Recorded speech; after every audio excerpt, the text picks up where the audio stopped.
Good morning, everybody. So this month we've been looking at this whole idea of becoming like more of who we are. And I have a dear friend who tells the story on her quest of becoming, of discovery.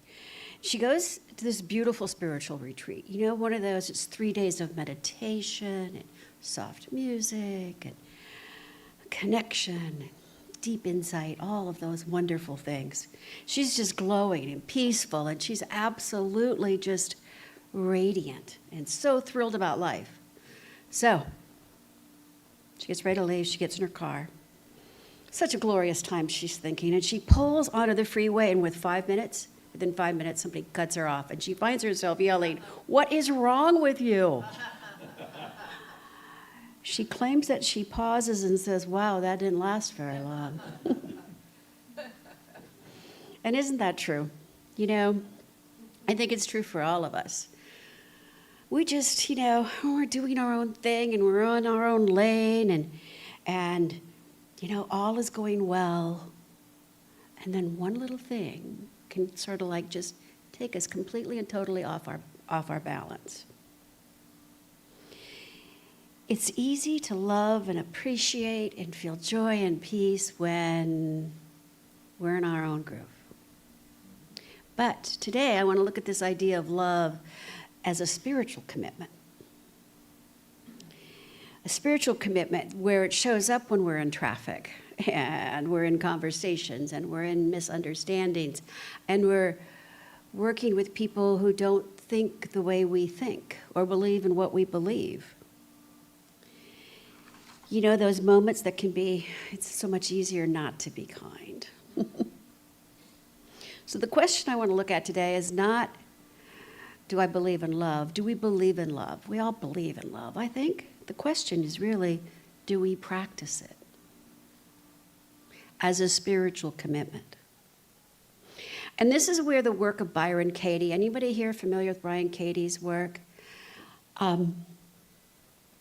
Her work is so powerful because it takes just that. It takes love and turns it into a practice. So she has a book called The Work, a workshop called The Work. Her book is What About Love, I think? I don't know any book. Anyway, but her practice is The Work. And she offers us, one more, please. She offers us 4 questions. And the idea is these 4 questions bring us back to that place of truth. So, the first question is, what is true? In this moment, what is true? Next question, can I absolutely know that it's true? How do I react? What happens when I believe that thought of being true? And who would I be if that thought were different? Now, here's what love has to do about all of this, right? Because love meets us right where we are in real life. So I'm going to go back to the traffic example, and let's ask these questions. Someone cuts you off. What is that first thought? Who do they think they are, right? Are they not respectful? Why would anyone drive like that? There's a number of questions we ask. So the first question is that true? Is that thought true? And we can all say, sure, it's true. But then when you say, is it actually true? It's not so easy to answer, right? Because we don't know that other person. We don't know what their days looked like. We don't know what their driving record is. We don't know if they're on their way to the hospital. We don't know we don't know. We truly know nothing. So then the next question is, how do I react with that thought? Well, when I get cut off, I get tensed up. I get pretty angry. I begin to develop an attitude. I don't know about you. And it stays with me beyond the drive.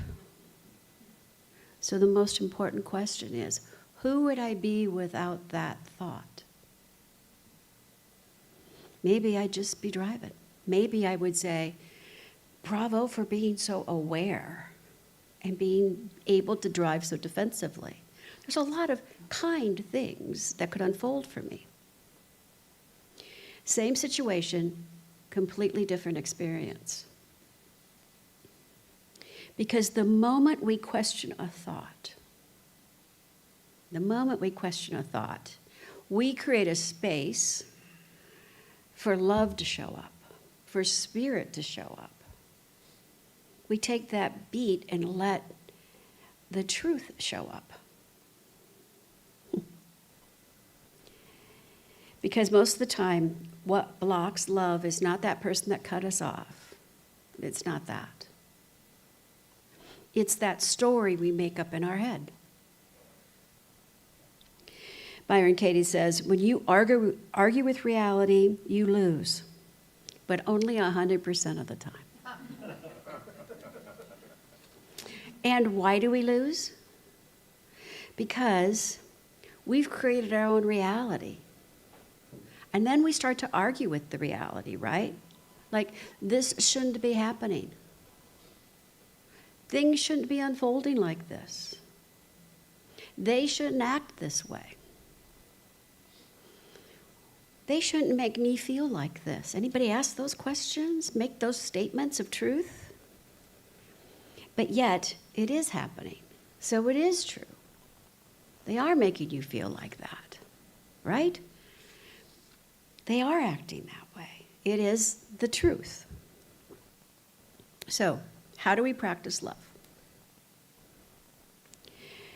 We practice love in a couple of ways. We practice love not by changing the person, but by becoming aware of the thought that is shutting us down.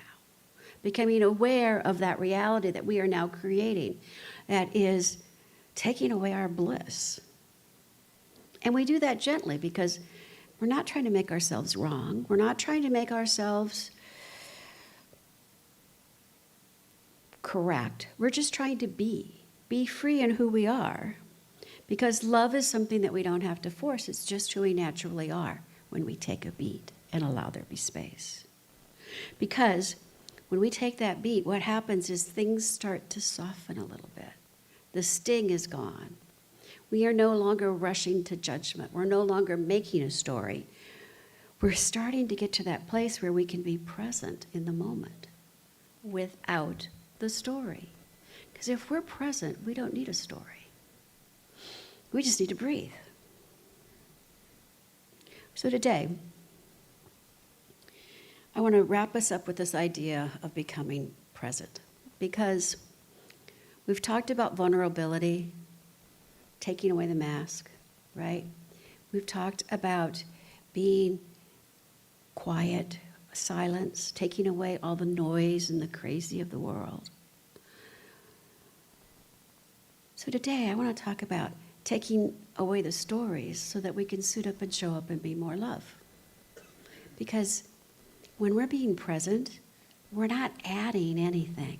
We're just removing the layers that we've learned over time. Thank you, society, right? Love is not something we need to acquire. It is something that is revealed when we give it time and space to reveal.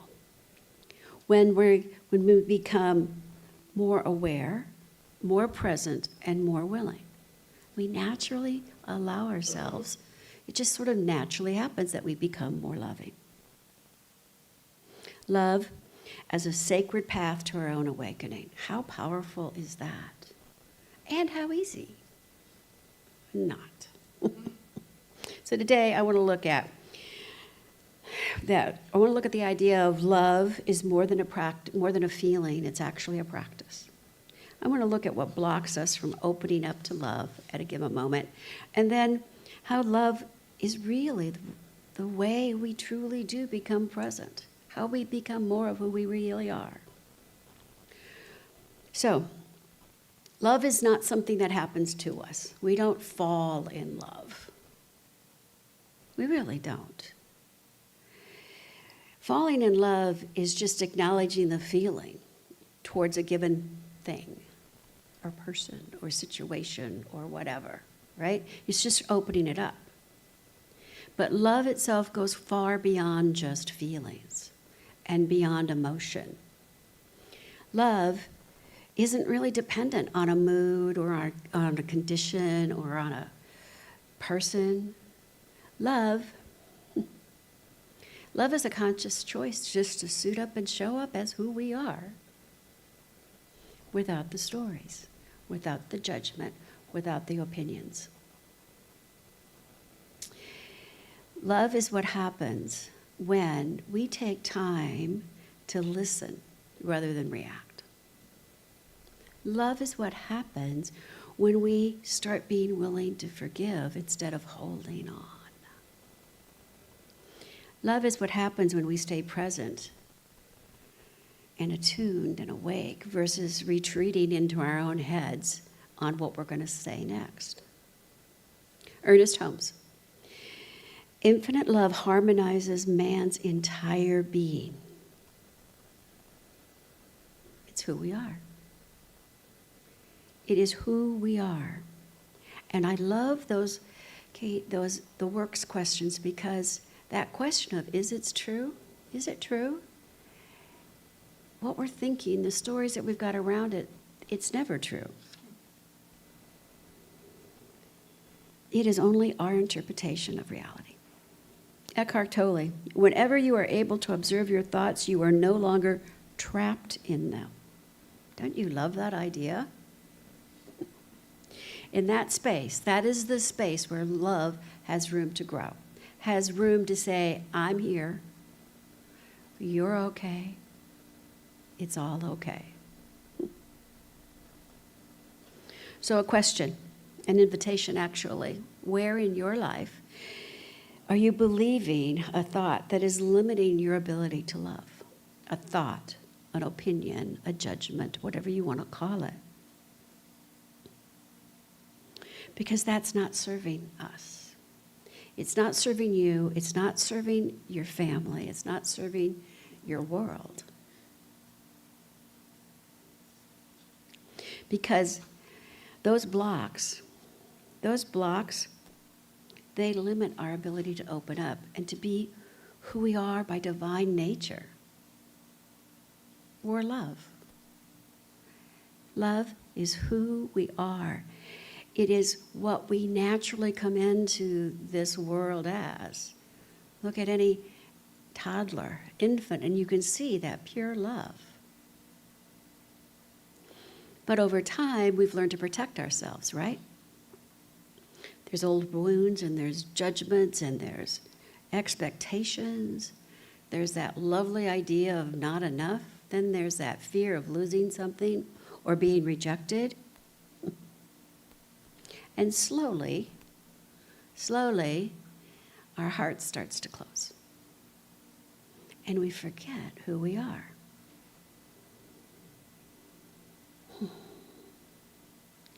So the question then becomes, how do I react and what happens when I believe that thought more than I believe my heart? For me, it's, well, they don't respect me. I'm not valued. This really shouldn't be happening because I'm a good person. And when I start asking those questions, I close down, or I start to defend myself, or my thought, or, as I've been doing way too much with my family, I just sort of withdraw, right? It's like, okay, more puppies and weather conversations, let's do that. Holmes reminds us, God is all. The life is everything, and the love is the basis of all life. Love. Right here, right now, even in being cut off, even in the crazy, even in the political, even in the, it's all love. Michael Singer wrote, "You will never be free if you continue to be affected by everything outside of yourself." What's outside of ourselves? There we go. What's outside of ourselves is of no matter to our heart, to our divine expression of our good. It's not naive to open up one's heart. It's actually releasing what's no longer working for us. It's that invitation again. What belief or story are we holding on to that's keeping the heart closed? There's a lot of them these days, isn't there? But as we release those, we become more of who we are. Which is why love is really a key to becoming more present, more alive, more awake, more aware. Because it opens up all of the doors. It's not something that we create. It's something that we just allow space to reveal. It's always been there. Underneath the fear and the control and the crazy making, love is like right there saying, yes, my beloved. Like, get more of that. Ask me, Spirit is like, ask me for more love, not for more stuff. Which is that fourth question, who would I be without that thought? Without that story blocking me, without that need to control, without that trained behavior of holding on tight to what's mine, if I let that go, what shows up? If I wasn't worried about how somebody else should be different or how I should be right, and you should all agree with me, or without that thought of, I'm not enough, but I'm never going to let you know that, what do I become? I become more open and I become more thoughtful. I become more peaceful because I don't have the crazy making happening. Frederick Bales, God is love, and love is the very nature of God, which means that love is the very nature of every single one of us. Even when we're not feeling loving, lovable, or loved. We just need to breathe it in and open to it.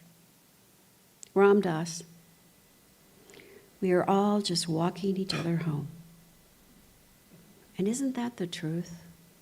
That's all we're doing. We're on this journey. Let's just do it together. Let us let go of old ideas or old thoughts. Let us not judge people by the behaviors that they acted on before. Let us open up and see anew again with those God eyes, with those eyes that say, we're walking each other home. Let's do it lovingly and peacefully and joyfully. Because when we start to remember that, when we start to think about that, when we set an intention to be more loving as a spiritual practice, something shifts. Something wonderful shifts. Because we're no longer trying to get something. We're just allowing ourselves to express it. Every time we choose patience, every time we release control, every time we forgive, every time we open up and just listen to someone without trying to fix them, our true nature is being revealed. Holmes reminds us, all is love and yet all is law, and love's rules through law. All is love and all is law. So the law is cause and effect, right? What we think about is what comes about. And yet all is love. So the more love we put into our world, the more love we're getting back. And it's suiting up and showing up in lovely ways versus crazy ways. Has anyone ever done a spiritual mind treatment for something and it shows up, but man, it was crazy chaos to get here? It doesn't have to be that way.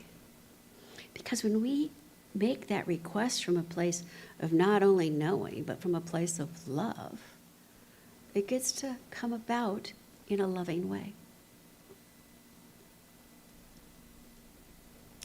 So, you guys know I give homework out, right?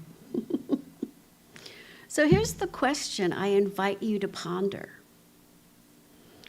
What would my life look like if I truly believed love is who I am? If I truly believed that story, that fact, what if I did that? If I truly believed love is what I am, what stories would I get rid of? Who would I start to forgive? I think I would probably start with myself, right? But it's a powerful question. And as the more you ponder it, the more it reveals what's stopping love. And then try out the 4 questions this week. When something shows up and it's just kind of rattled you, is it true? Can I absolutely know it's true? How do I react when I believe that thought, that story? And who would I believe? What would I be like without it? How would I show up without that? Ask those questions, especially when you don't really want to ask those questions. Because I've been trying them out this past week, and they're kind of, it's kind of fun. Because trust me, that person that just cut me off, they don't get to ruin my entire day anymore. Thanks. Namaste.